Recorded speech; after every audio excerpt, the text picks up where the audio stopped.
അപ്പോൾ okay, all the best. Okay സ്വർണ്ണ, by.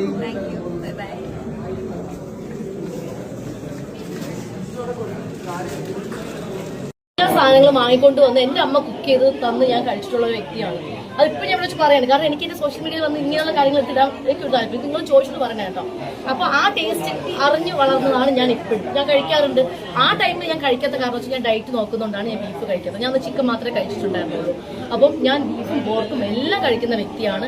പിന്നെ പ്രത്യേകിച്ച് പറയുന്ന പോലെ ഞാൻ ഒരു പാർട്ടിയിലും ഇല്ല.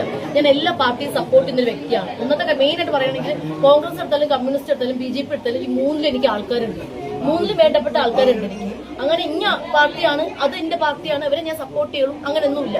ഈ ഒരു ഇലക്ഷന്റെ ഇത് വന്ന സമയത്ത് ഞാൻ കമ്മ്യൂണിസ്റ്റ് മൊത്തം ഇവിടെ ചികിത്സ തേടിയവരുടെ എണ്ണം എന്ന് പറയുന്നത് 13 പേരായിരുന്നു. അതിൻ്റെ ഉള്ളിൽ 2 പേര് ഡിസ്ചാർജ് ആയിട്ടുണ്ട്. ഇപ്പോൾ 11 പേരാണ് ബാക്കി ഇവിടെ ട്രീറ്റ്മെന്റ് നടക്കുന്നത്. അതിൽ 5 പേരുടെ നിലയാണ് ഇപ്പോൾ ഗുരുതരമായിട്ട് തുടരുന്നത്. അതിൽ 2 പേര് വെന്റിലേറ്ററിലാണ്. ബാക്കി ഉള്ളവർ നോട്ട് ക്രിട്ടിക്കലാണ്. 6 പേര് നോട്ട് ക്രിട്ടിക്കലായിട്ട് ഇവിടെ ചികിത്സ തേടുന്നുണ്ട്. അതിലൊരു 14ാമത്തെ ആൾ ഇപ്പോൾ എലൈറ്റ് ഹോസ്പിറ്റലിൽ ഇവിടെ സ്വന്തം ഇഷ്ടപ്രകാരം മാറി അവിടെ ചികിത്സ തേടുന്ന ഒരാളുണ്ട്. നമുക്ക് 5 പോസ്റ്റ്മോർട്ടം കംപ്ലീറ്റ് ചെയ്തിട്ടുണ്ട്. 3 പേരുടെ ബോഡിയാണ് വിട്ട് നൽകിയിട്ടുള്ളത്. ബാക്കിയുള്ള പോസ്റ്റ്മോർട്ടം പ്രോസസ്സ് രാവിലെ തന്നെ ആരംഭിക്കും. അതുപോലെ DNA സാമ്പിളിംഗ് എടുക്കാനുള്ള രാജീവ് ഗാന്ധി